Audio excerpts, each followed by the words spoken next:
గత వారము మరి సూచనలను, కాలములను మరి వీటిను గూర్చి మనం గతసారి జ్ఞానం చేశాము. అందులో యేసు ప్రభు అన్నాడు, ఆకాశము ఉదయమున ఎర్రగా ఉన్నది కనుక మరి తుఫానులు, గాలివాన వస్తుందని మీరు గుర్తెరుగుతారు. సాయంత్రము మబ్బు ఎర్రగా ఉంటే వర్షము కురవదని మీరు ఆకాశ వైఖరిని మీరు తెలుసుకుంటున్నారు అన్నాడు. అయితే ఈ కాలములను మీరు గుర్తించలేకపోతున్నారు అన్నాడు యేసు ప్రభువారు. అవునా కదా? కాలమును మీరు గుర్తించలేకపోతున్నారు. ఏ కాలమును గుర్తించలేకపోతున్నారు? వాళ్ళు యేసు ప్రభు వచ్చిన కాలాన్ని గుర్తించలేకపోతున్నారు. యేసు ప్రభు బోధించిన బోధలను గుర్తించలేకపోతున్నారు. ఆయన చేస్తున్న అద్భుత కార్యములను వాళ్ళు గుర్తించలేకపోతున్నారు.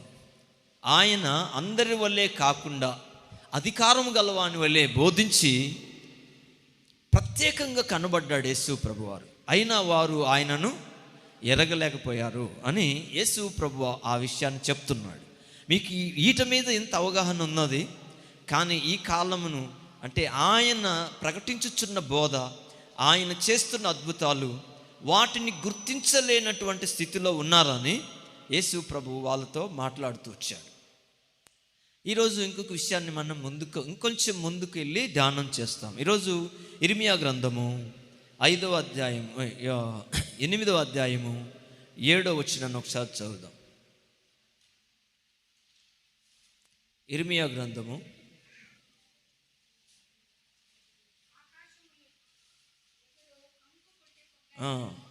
ఆకాశమున ఎగురు సంకుబుడ్డి కొంగైనను తన కాలము నెరుగును, తెల్ల గువ్వను మంగళ కత్తి పిట్టయు తాము రావలసిన కాలమును ఎరుగును. అయితే నా ప్రజలు యెహోవా న్యాయ విధిని ఎరుగరు. సో ఇక్కడ వీళ్ళకు ప్రవక్త అయినటువంటి ఇర్మియా ద్వారా దేవుడు ఏం చెప్తున్నాడు అనంటే, ఈటకు కాలం తెలుసంట. ఏటుకు? ఆకాశమును ఎగిరే సంగుబుడి కొంగకు, అలాగే తెల్ల గువ్వకును, మంగళకత్తి పిట్టకును, ఓదె కొరకు తాము రావలసినటువంటి కాలము తెలుసంట. ఇవి ఎప్పుడు వస్తాయి, ఎందుకు వస్తాయంటే ఓది కొరికే కాలమున ఇవి వస్తాయి. ఓది కొరికే కాలం అంటే పంట కోసి దాన్ని పొలం మీద వేసిన తర్వాత అవి వచ్చి వాటికి కావలసినటువంటి ఆహారమును అవి భుజిస్తాయి. అవి అంటే వాటి కాలమును అవి గుర్తిస్తున్నాయి. ఆకాశ పక్షులకు కాలం తెలుస్తుంది. అవి ఎక్కడ ఏ సమయంలో వాటికి ఆహారం అందుతుందని వాటికి తెలుసు. కొన్నిసార్లు కొన్ని ప్రాంతాల్లో నుంచి ఇంకా కొన్ని ప్రాంతాలకు కొన్ని పక్షులు, కొన్ని జంతువులు వలసలు వెళ్తుంటాయి. ఎందుకు వెళ్తాయి వలసలు అని అంటే, వాటికి తెలుసు వాటి కాలము, ఈ కాలంలో వెళితే మనకు కావలసినటువంటి ఆహారం పలానా ప్రాంతంలో దొరుకుతుంది అని వాటికి తెలుసు. కాబట్టి అక్కడికి వెళ్ళి వాటికి కావలసినటువంటి ఆహారాన్ని అవి భుజించటం, ఆ కాలం అయిపోయే వరకు దాని కాలాన్ని గుర్తెరిగి అక్కడికి వెళ్ళి వాటి ఆహారాన్ని అవి సిద్ధపరచుకుంటాయి. అంటే కాలాన్ని గుర్తిస్తున్నాయా లేదా? కాలాన్ని గుర్తిస్తున్నాయి. కానీ మనిషి మాత్రము కాలాన్ని గుర్తించలేకపోతున్నాడు.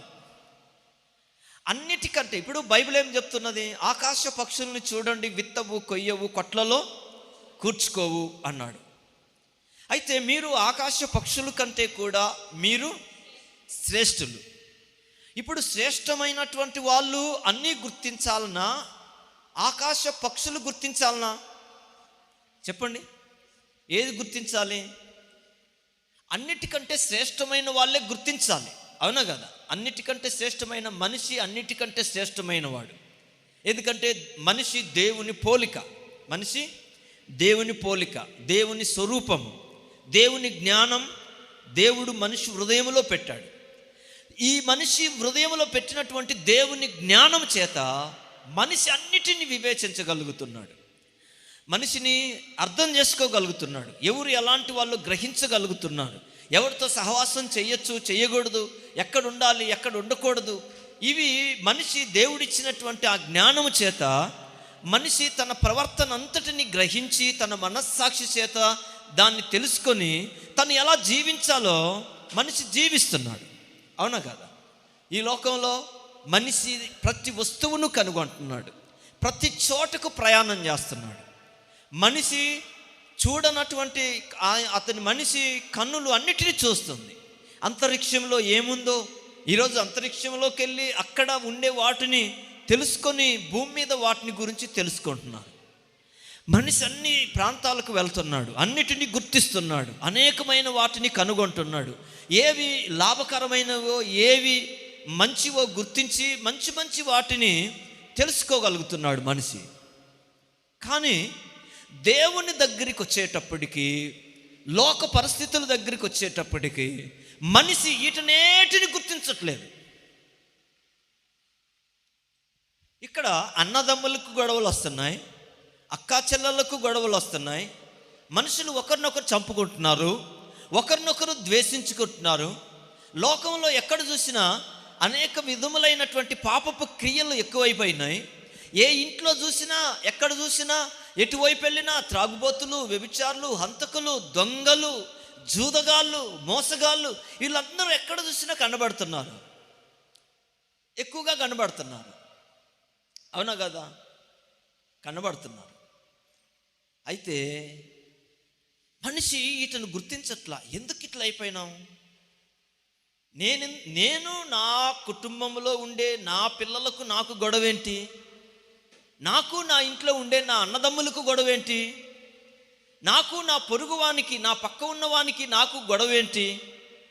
నేనుంటున్నటువంటి ప్రాంతంలో, నేనుండే దేశంలో, నా దేశంలోనే నాకు అపాయం ఏంటి? నా దేశంలోనే నాకు శ్రమ ఏంటి?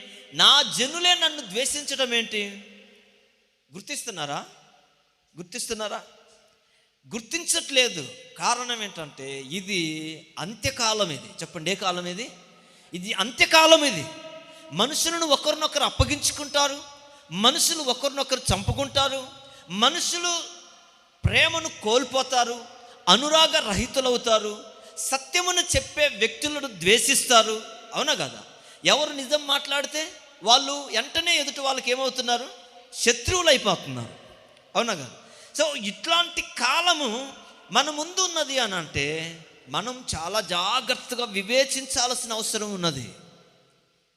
మనము వీటన్నిటినీ ఆలోచించాలి. యేసు ప్రభు చెప్పేది ఏంటంటే, మీరు కాలమును గుర్తించండి, సమాజాన్ని గుర్తించండి, సమాజంలో జరుగుతున్న వాటిని గుర్తించండి. వీటన్నిటిని గుర్తించి మనిషి ఆ యొక్క దేవుని యొక్క ఆ దేవుడు చెప్పినటువంటి ఆ విషయాలను గ్రహించి తెలుసుకొని మీరు జాగ్రత్త పడమని చెప్తున్నాడు యేసు ప్రభువారు. కానీ మనం చాలామందిని చూస్తుంటే అలా కనబడడం లేదు. అవునా కదా? అలా మనం చూస్తే అన్ని కళ్ళ ముందే జరుగుతున్నా. మీకు ఒక విషయం చెప్తా, తెలియకుండా ఉందా? టీవీలలో రావట్లేదా? వార్తాపత్రికల్లో రావడం లేదా? జనాలు చెప్పుకోవడం లేదా?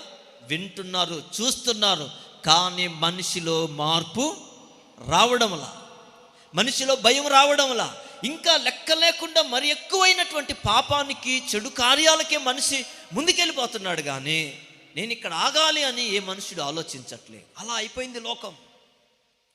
ఎందుకనంటే ఈ కాలము ఇది పాపము విస్తరించి సాతాను తన పనిని ఎక్కువగా జరిగించుకుంటున్నటువంటి కాలం. ఇక్కడ ఎవరికి పరిశుద్ధతతో పని లేదు. లోకంలో మనుషులకి శరీర భోగేచ్ఛలు, కంటికి కనబడిన దాన్ని అనుభవించాలన్న కోరిక మనిషికి వాళ్ళ హృదయంలో ఇంకా ఎక్కువగా వాళ్ళను ప్రేరేపిస్తుంది. ఆయన అన్నాడు, సొలొమోను అన్నాడు, నా కంటితో నేను చూసిన దాన్ని నేను ఏది అనుభవించుకొని విడిచిపెట్టలేదన్నాడు. చివరికి ఏమైపోయినాడు? దౌర్భాగ్యపు స్థితిలోకి వెళ్ళిపోయినాడు. చివరికి దేవుని మీదనున్న హృదయము తొలగిపోయింది. చివరికి ఏమైపోయినాడు? దేవునికి అయిష్టుడైపోయి చనిపోయినాడు. ఇక్కడ మనిషి గుర్తించాలి. ఆకాశ పక్షులు గుర్తిస్తున్నాయి, వాటి కాలాన్ని గుర్తిస్తున్నాయి. అవి ఎక్కడికి వెళ్ళాలో వాటికి అర్థమవుతుంది, ఎక్కడ ఉండాలో వాటికి తెలుస్తుంది. ఏ సమయంలో ఎక్కడుండాలి. చీమలు ఎంత చిన్నవి చెప్పండి. చీమలు ఎంత చిన్నవి, ఎన్ని తొక్కేసుకుంటూ వెళ్ళిపోతుంటాం. మనం ఇంట్లో ఎన్నిటిని ఊడ్చేస్తుంటాము, బయట ఎన్నిటిని తొక్కేసుకుంటూ వెళ్ళిపోతుంటాం. సామెతల గ్రంథము 6వ అధ్యాయంలో ఒక మాటను చెప్తాడు ఆయన. ఏమంటాడు అంటే, సామెతల గ్రంథము 6వ అధ్యాయము 6, 7 ఈ వచనాలలో ఒక మాట చదువుదాం రండి. సోమరి చీమల యొద్దకు వెళ్ళుము, వాటి నడతలను కనిపెట్టి. ఎవరినంట, ఎవరి దగ్గరికి ఎవరిని వెళ్ళమంటున్నాడు? సోమరిని. సోమరుడిని ఎవరి దగ్గరికి వెళ్ళానంటాడు? రే లేజినెస్ ఫెలో, ఒకసారి చూడరా, ఇటు చూడు అమ్మా, ఇటు చూడు. ఉదయం లేచి తిని మంచం ఎక్కి కనీసం నీళ్లు కూడా తెచ్చుకోకుండా ఉండే వాళ్ళు కొంతమంది ఉంటారు. అబ్బాయిలైనా అమ్మాయిలైనా ఇంట్లో వాళ్ళని ఎక్కువగా ఏడిపిస్తూ ఉంటారు. ప్రతిదాన్ని అది తీసుకురా, ఇది తీసుకురమ్మని. సోమరితనం అన్నమాట. నేనేం చెప్తున్నాడు? సోమరి ఎక్కడికి వెళ్ళమంటున్నాడు? చీమల యొద్దకు వెళ్ళి ఏం చేయమంటున్నాడు? వాటి నడతను చూడమంటున్నాడు. నడతను కనిపెట్టు. చీమను కాదు నువ్వు చూడాల్సింది, దాని నడతను కనిపెట్టు. అది ఎలా నడుస్తుందో. దానికి న్యాయాధిపతి లేడు, పై విచారణకర్త లేడు. నువ్వెందుకు ఇలా వెళ్ళావని అడిగేవాళ్ళు లేరు, నువ్వెందుకు ఇలా చేస్తున్నావని దానిని అడిగేవాళ్ళు లేరు దానికి. కానీ మన ఇంట్లో ఉన్నారా లేరా? అమ్మ అడుగుతుంది, నాన్న అడుగుతాడు, ఇంట్లో అన్నదమ్ములు ఉంటే అడుగుతారు, అక్క చెల్లెళ్ళు ఉంటే అడుగుతారు. ఎక్కడికి వెళ్ళావురా, ఉదయం వెళ్ళావు, ఇప్పుడు దాకా రాలేదంట, ఎందుకు రాలేదు? అడిగేవాళ్ళు ఉన్నారు. అమ్మ అడుగుతుంది, నాన్న అడుగుతాడు. అయినా వీళ్ళకు మాత్రం బుద్ధి సిగ్గు లేదు. వాళ్ళకి ఇష్టం వచ్చినట్లు వాళ్ళు తిరుగుతున్నారు. వీటికి విచారణకర్త లేడు, న్యాయాధిపతి లేడు, తీర్పు తీర్చే వాళ్ళు లేరు. అయినా వీటి నడక చూడండి ఎలా ఉన్నాయని అంటే ఒక క్రమము. చీమలను చూడండి ఎంత క్రమముగా వెళ్తూ ఉంటాయో, ఎంత క్రమం. మీరు చెదరగొట్టండి, దాని మార్గాన్ని చెదరగొట్టండి, మరలా అదే మార్గంలోకి వస్తాయి, చెదరగొట్టుని వచ్చేస్తాయి. వాటికి ఎలా నడవాలో తెలుసు. అందుకన్నాడు వాటి నడతలను కనిపెట్టుము. మన నడతలను చూస్తే అన్నీ వంకర టింకరలే మనవి. ఈడ కాసేపు, ఆడ కాసేపు, ఆ ఇంటికాడ కాసేపు, ఈ ఇంటికాడ కాసేపు, రోడ్ల మీద కాసేపు, బార్లు అమ్మిటి, సినిమాలు అమ్మిటి, ఎక్కడ చూసినా వీళ్ళే దొంగలు. ఎక్కడ చూసినా ఎటోబడి వెళ్ళిపోతా ఉంటారు. వీళ్ళకు సరైన నడవడిక లేదు, క్రమమైన నడవడిక లేదు. వీళ్ళకు సరైనటువంటి విధానము తెలియట్లా. లోకాన్ని చూసి ఎవడు భయపడడంలా, నేర్చుకోవడంలా. అందుకన్నాడు చీమల్లో చూడు ఎలా నడుస్తున్నాయో, వాటి నడతను కనిపెట్టు. న్యాయాధిపతి లేదు, పై విచారణకర్త లేడు వాటికి. అయినా ఎలా నడుస్తున్నాయి? ఎందుకు నడుస్తున్నాయంట? వాటి ఆహారము కొరకు అవి నడుస్తున్నాయి. దేని కొరకు? ఆహారము కొరకు. అంటే ఆహారము కావలసి ఉన్నదని వాటికి తెలుసు. అందుకని వాటి ఆహారము కొరకు అవి వేసవి కాలంలో 30వ అధ్యాయంలో, మీరు సామెతల గ్రంథం 30వ అధ్యాయంలో ఒక మాట మనం చదివితే 25వ వచనంలో చీమలు బలము లేని జీవులంట. బలము లేని జీవులు. బలము లేదు కానీ ఏముంది వాటికి? జ్ఞానం ఉంది. చెప్పండి, ఏముంది వాటికి? జ్ఞానం ఉంది. మనకు మాత్రము బలం ఉంది కానీ మనకేమి లేదు, మనకు జ్ఞానం లేదు. బలం ఉంది, ఎవరి మీదకైనా గొడవకి వెళ్తాము, ఏదైనా చేస్తాము అనే ఆ బలం మనిషికి ఉన్నది. కానీ ఏం లేదు, వీళ్ళకు జ్ఞానం లేదు. బలము గొప్పదా, జ్ఞానం గొప్పదా? జ్ఞానమే గొప్పది. జ్ఞానము గొప్పది. ఎందుకంటే జ్ఞానము కలిగిన ప్రతి వాడు తన్ను తాను తప్పకుండా కాపాడుకుంటాడు, తప్పించుకుంటాడు. ఆపదను చూసి తప్పించుకుంటాడు, కాలమును చూసి జాగ్రత్త పడతాడు. జ్ఞానము కలిగిన వాడు తల్లిని తండ్రిని సంతోషపెడతాడు. జ్ఞానము కలిగిన వాడు సువాసనను వెదజల్లుతాడని చెప్తుంది బైబిల్. జ్ఞానము కలిగిన వాడు తన మంచి గుణాలను బయటికి కనబరిచి తన యొక్క మంచి ఆ సువాసనను కనబరుస్తాడంట. ఈ జ్ఞానం, ఇవి బలము లేని జీవులు కానీ జ్ఞానం ఉంది. ఏంటి వీటికున్న జ్ఞానము అని అంటే, వేసవి కాలమున ఆహారమును సిద్ధపరచుకోవడం. ఎప్పుడు సిద్ధపరుస్తున్నాయి? వేసవిలోనే సిద్ధం చేసుకుంటున్నాయి. కోతకాలమున అవి వాటికి కావలసినటువంటి ఆహారమును అవి సిద్ధపరచుకుంటున్నాయి. ఎందుకంటే తర్వాత వెళ్ళి పొలము దున్నలేవుగా. దున్నుతాయి? వ్యవసాయం ఏమైనా చేస్తాయా? తర్వాత వెళితే వాటికి కావలసిన ఆహారం దొరుకుతుందా?